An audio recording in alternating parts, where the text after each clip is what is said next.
Today's video is sponsored by Native Sons Goods, makers of premium quality guitar, bag, and camera straps, handmade in Albuquerque, New Mexico. Check out their website to order your own custom creation and play in style. And remember, when you support my sponsors, you support this channel, and I sure appreciate it.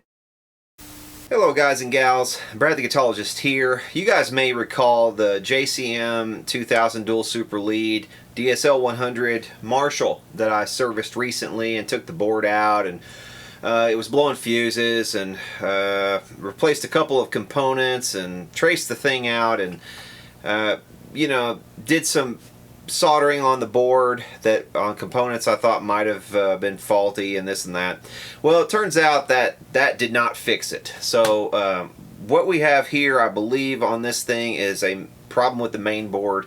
I could, you know, run in circles trying to find this problem with the main board. I could do some tests on it to try to track down wherever it is that this thing is blowing the fuses on that board, or I could just replace the board wholesale and save the customer probably some money. What I've advised him to do is replace this board. Because I've already had this amp on the bench once, I am going to basically just throw in the labor portion for free. So let's see how long it takes me to do this. Okay, so we have to pull this main board, which is this bottom board down here, and we want to make sure we get everything back correctly. So I want to document where everything is. Over here on this end we have, let's see, we have some, I've actually already documented this in the past, but this will make it a little easier for me here. Our two red wires go there,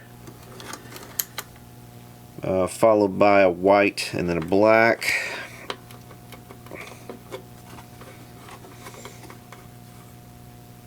Actually, our pair of whites go to the outsides, and the black, which should be a center tap or ground.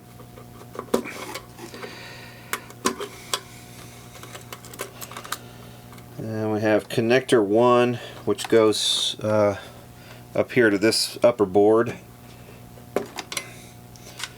We have this pink wire, which goes to W6.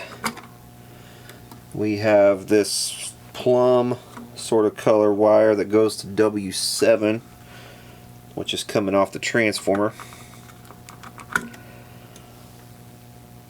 W5 is the darker purple. Up under there we have W4.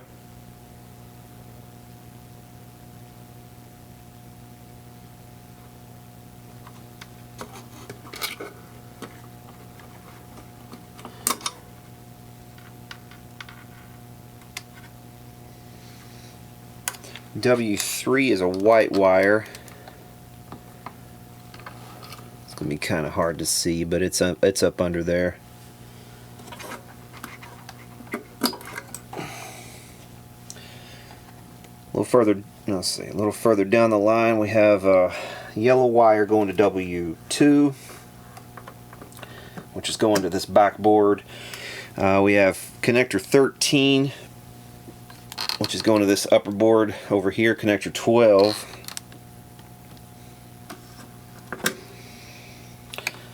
We have connector 11, which is going to connector 7 on this front board. We have connector 9, which is going to connector 11. We have this blue one, which is going to the backboard back here to connector 6. So connector 10 goes to connector 6. We have connector 7 right down here, which is going to this front board's connector 9. So 7 to 9. Then we have connector 8 going to all the way over here on the sideboard, connector 1. So connector 8 goes to connector 1 on the sideboard. Then we have connector 4 a little further down over here.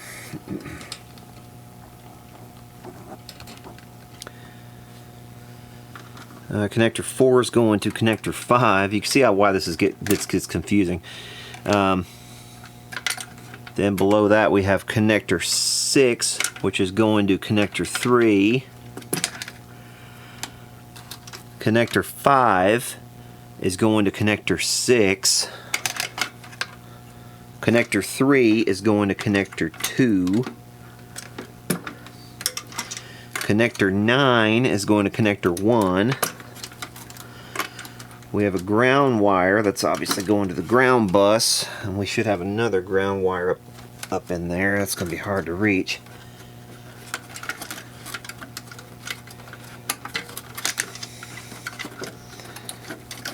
And I may even have to get it when we get the board out. So let's drop the board a little bit, and then we should be able to get that wire. But okay, we need to flip this thing over. We'll flip the chassis.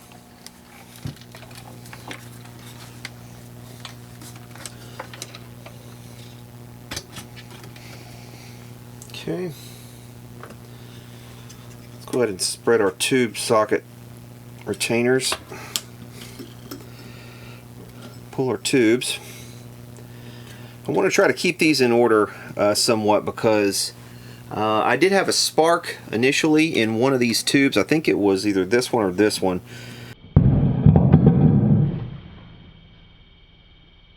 And I don't know if that probably wasn't due to a bad tube. My guess is it was due to something else internal, but I suppose it could still be a bad tube.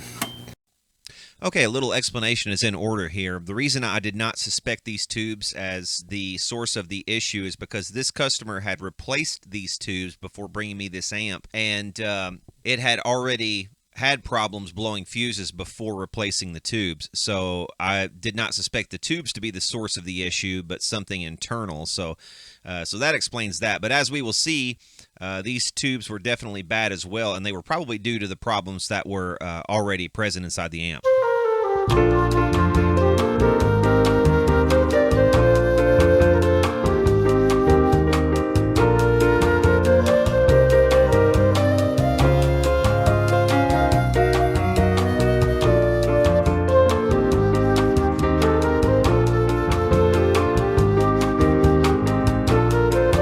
Now these screws that I'm taking out right now are necessary in order to keep these output tube sockets from breaking over time. They actually support these sockets. Without those, you would really crack the hell out of these boards. I'm gonna have to remove, well no, actually this little board can stay, the bias board. You just gotta unhook it to connector 1, and then we've got several other little screws here. There's one over here.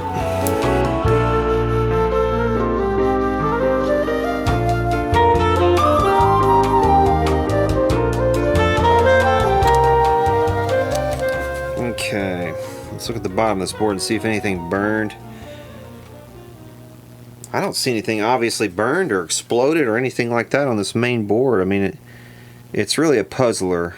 Okay, he's also brought me another board to do. I've got two boards here. One is for a triple rectifier and the other is for a dual rectifier. I'm not sure which is which. I guess we'll figure it out.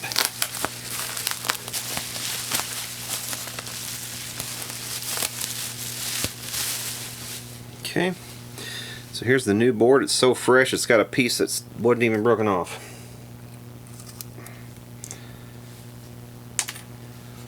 Okay.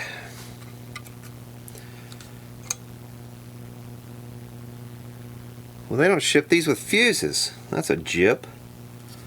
Yes, the fuses are empty. That's a big jip right there. Can't believe they wouldn't at least give you fuses. Okay, it looks like this is version 20 because you can see here this ISS, that's the issue number 6 on this board. The first number is the issue number. This one is issue number 20, so this is a much later revision. So I'm going to just simply pop the fuses out of this and stick them over onto this board.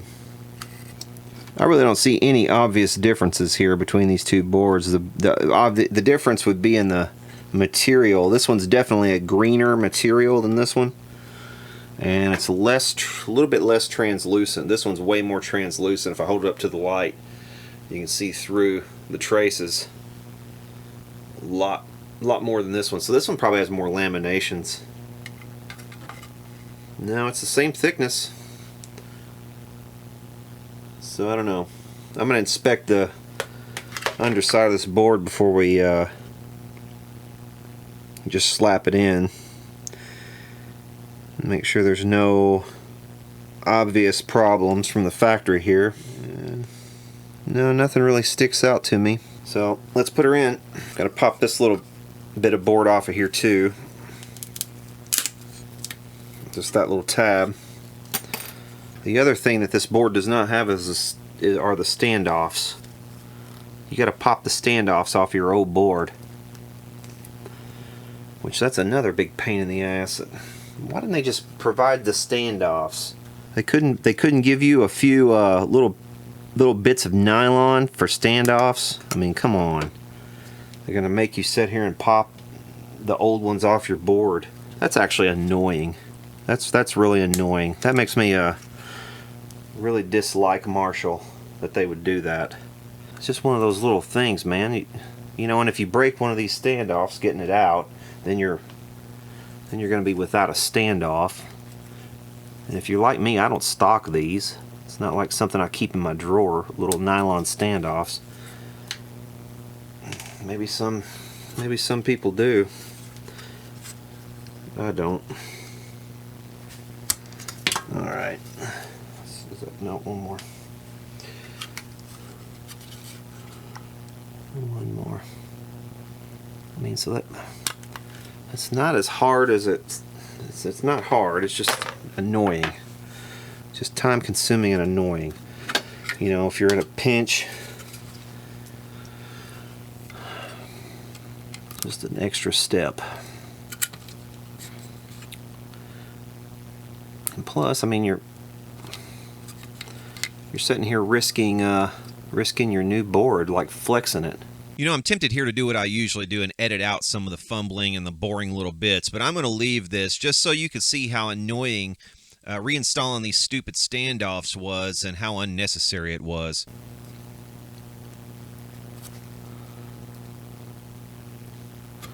For fuck's sake.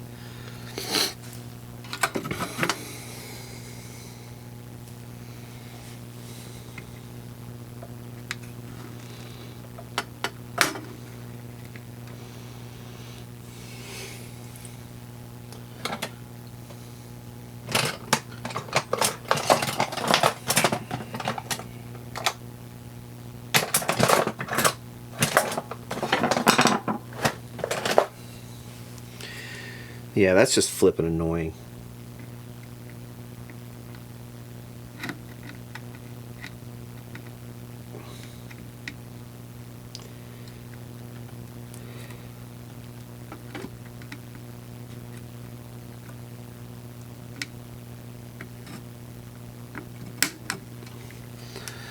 Alright, looks like the easiest way to get these in is to you set them on the threshold of the hole and then kind of squeeze tight, squeeze slightly with some pliers. Just pop them in. They really don't want to go in on their own.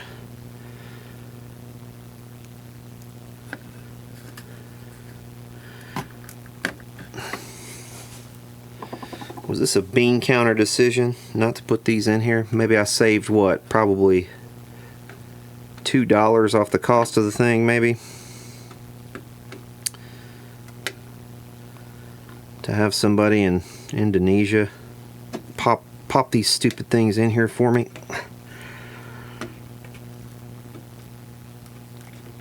I can see why they don't want to do it, because it's a pain in the ass, but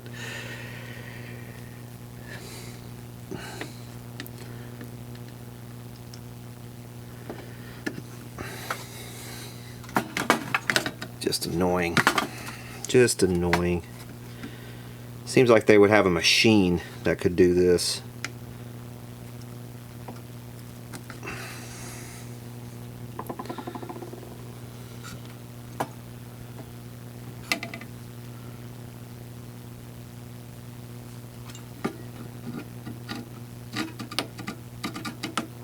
There we go. Okay, so that's the last of those.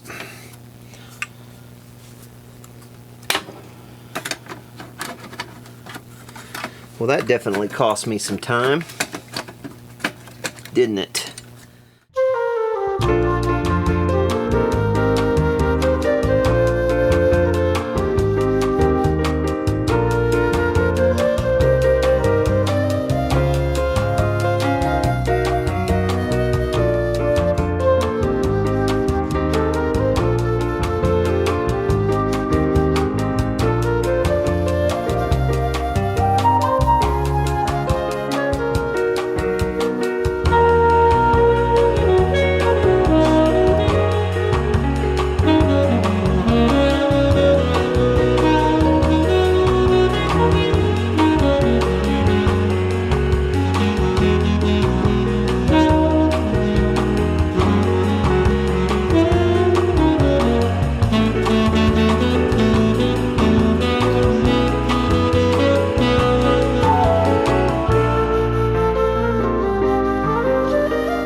Okay, well, now comes the really fun part.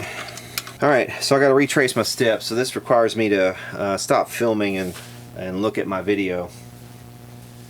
Well, hell's bells, I got to looking at my order, and I ordered a TSL100 board because he brought me a TSL also and a DSL, and I mistakenly just installed the TSL on this DSL. I'm glad I stopped.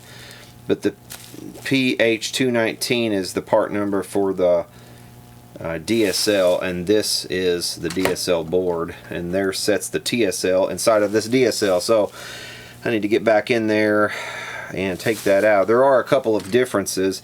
Let's see here, this little sticker says JCM2-60-0201S. And this sticker down here, if we look at it, that one begins with a TL10-0602-10 or 01S.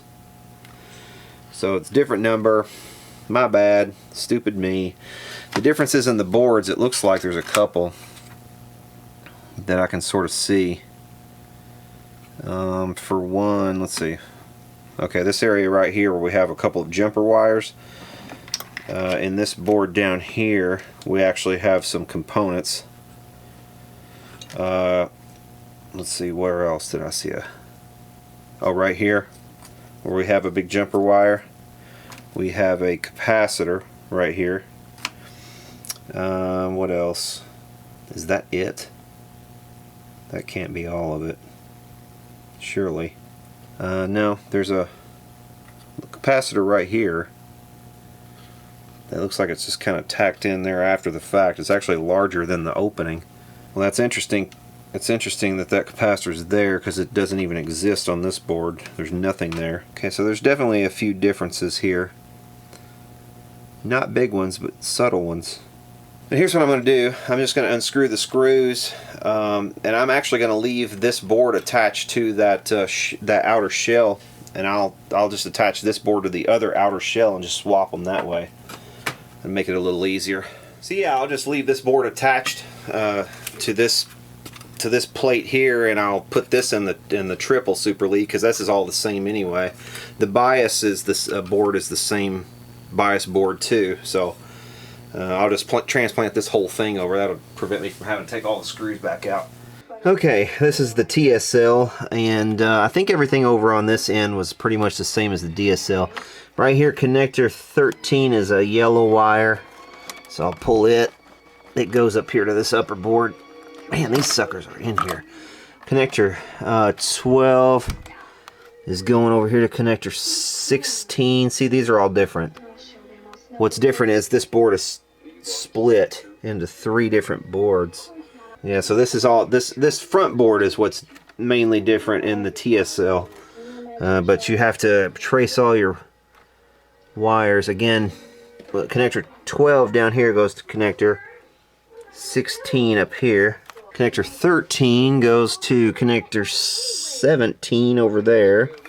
Connector 11, gosh. Connector 11 goes to connector 12. Connector 9 goes to connector 11. Connector 10. Connector 10 goes up here somewhere. One of these, but it's the only one that's going up there, so there's that. Connector 7 is going to blub blub blub blub. Jeez, it's going way over here to connector 15. So connector 7 is going to connector 15. Connector, I'm glad I did this. Connector 8, oh, it's prior. Connector 8 is going to way over here to the sideboard, connector 1.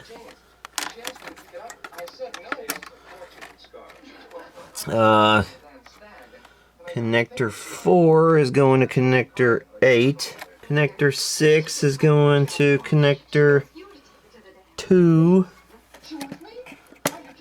Connector 5 is going to connector 4 down there.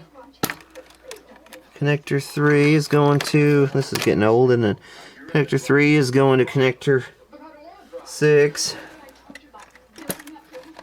Of course, we've got a ground wire. Connector 2 is going to connector 1. And we'll have another ground wire up in there to take off as well. Okay, so there's that board disconnected. Alright, so we have this thing hooked up to a load. Going to check the bias on this. We'll dial it up on the variac. Okay, I'm hearing the relays kick on. And here comes our bias. Creeping up. We are at 0.75 amps on the mains. I don't know though, the amps just keep creeping up. That something's not right. These two tubes are cold. And these two tubes are hot. That one and that one are cold. Dial it back up just a little bit. Put it on about 65 volts. Okay, some relays are starting to kick in. I'm at 83 volts.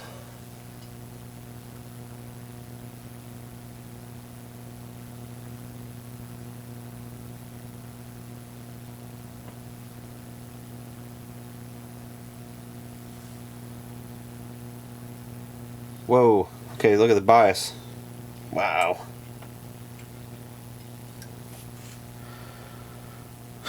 Okay.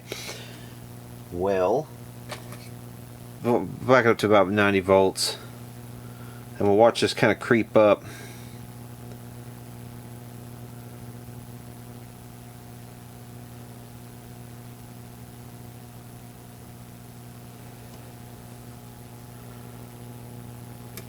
Okay.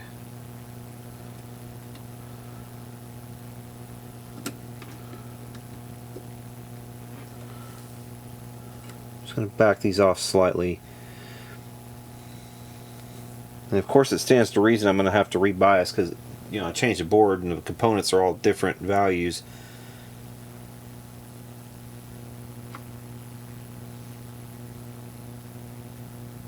But I just want to make sure this doesn't run away with it on us. Okay, see, that's up higher than I want it to be. I'm going to go ahead and back that off. Let's check the other side.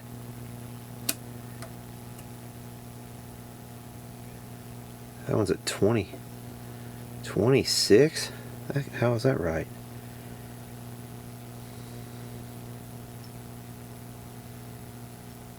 Yeah, these were just way off.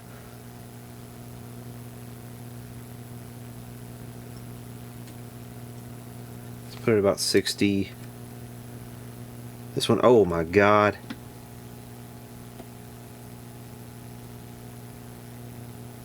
Well, that one's completely running away. What's going on with that? Alright, we've got some bad tubes. We've got bad tubes. See, these suckers are hotter than hell. That one's warm. These are just warm, but these over here are hotter than hell. So these are working overtime, probably making up for these. You know what? I'm beginning to think that our power tubes may have been an issue. In the last video that I made about this amplifier, I saw a spark at one point in one of these tubes. I'm thinking it was this one. So this pair of tubes over here, obviously there's something not quite right, I do believe. So I'm gonna let these cool off a bit. I'm gonna pull. Well, these are fairly cool as is. But the bias on this side was just running completely away. The problem is the tube tester that I have, it's an older one, so it only tests 6L6s. I can't test EL34s, unfortunately, with that one. Okay, I'm going to borrow a pair of power tubes from the TSL amp. Stick these in here and see how this goes. Okay, this is the side that we're really concerned with because that was the one running away. Okay, so here we go. I need to be Johnny on the spot with this. Okay, the bias is not running away yet. Because a little bit ago it just took off, and at a certain point there was nothing you could do about it. But right now I'm able to control it and stop it, if nothing else. I'm also drawing a lot less power and less current overall, it looks like. So I think we had a tube issue on this amp. You know, there's an outside chance that that board that I pulled out of here is good. That whatever I did to fix this amp was fix the issue, but we had a bad power tube. Like we had an intermittent short or something in one of the power tubes. Okay, so we got some relays starting to kick on now though. Let's see how that affects things. We're up to 88 volts, and this is the point where it kind of started running away earlier.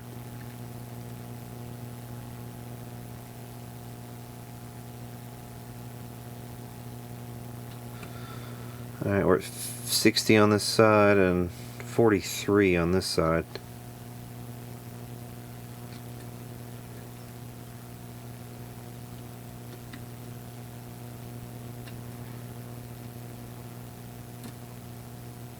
Six, 64, 66, 68, 70.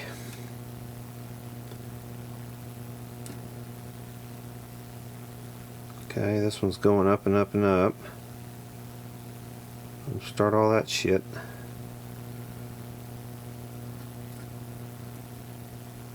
Alright, 66 on one side. Back up to 70 again.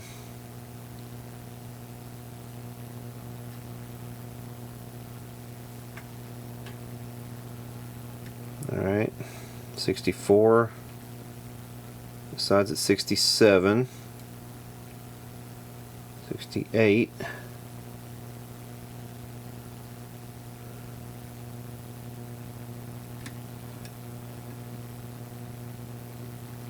I think we're too high overall. Let's pack this down. I want to get back to about 50 on both sides. Let's sit right there for a second and see if it just stabilizes somewhere. And it's still just creeping up and up and up, isn't it? 46 on this side, and it's stable. This one just keeps going up. And I'm all the way at the bottom, and there's nothing else I can do about it. Yeah, it's just going to run away again. So let's kill this. Okay, so this time I have changed this pair of tubes over here on this side that were getting hot. And I've dialed it up to 91 volts on the input, and the bias seems fairly stable at the moment. Got the original tubes that were over here back in, and I've got these two tubes are out of his triple super lead, so they're just for testing at the moment. Whatever issue we had seems to have disappeared by replacing the tubes that were on this side. So that's seeming pretty stable right there. I think we may have gotten out of the woods with this thing. It's not running away, obviously, so we have a bad tube that was in this amp on this side. At least one, if not both. Okay, so you know what? I think that is where I'm going to leave it. Now the last time I biased this, I biased it a little bit hotter than that. Biased it, I think, about 80 or so. But I think this time I'm going to bias them a little closer to 70, 71. This is where a lot of people seem to be recommending you put these. So you know, it seems like it's going to run a little cooler. It'll preserve the tubes a little longer. Maybe they won't be so prone to go bad, because that's just odd, because he did say these were brand new tubes. Okay, so this DSL is ready to go. Now let's get this TSL up on the bench and bias it. We're gonna have to come up with another set of power tubes, since we had to borrow a pair for this one.